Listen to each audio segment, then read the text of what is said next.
Tak, ako dopadlo prvé rande? No, druhé už nebude. Bolo až také zlé? Hrozné, horšie, než si vieš predstaviť.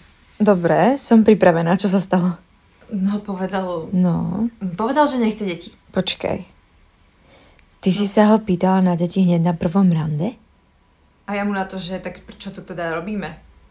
Na prvom rande? Áno, prvé randa sú predsa deti, náboženstvo, politika, 5-ročný plán, pracovná história a trestná história. To všetko si stihla na jednom stretnutí. Samozrejme, dospelý rande kvôli svadbe.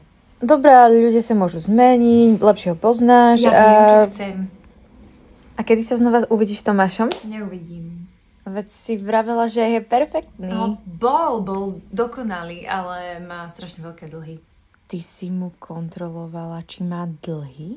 Samozrejme. No a jeho dlhy potom budú po svadbe aj mojimi dlhmi, takže...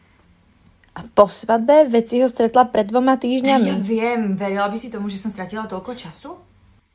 Počúvaj, myslím, že som pre teba našla perfektného chlapa. A čo si myslí o svadbe? No, je vysoký, má hnedé vlasy. Myslela som, že sa pýtaš, ako vyzerá. Čo to s tým má spoločné? Nič. Ale nespýtala som sa ho na manželstvo. A mohla by si? Vyplašíš ho.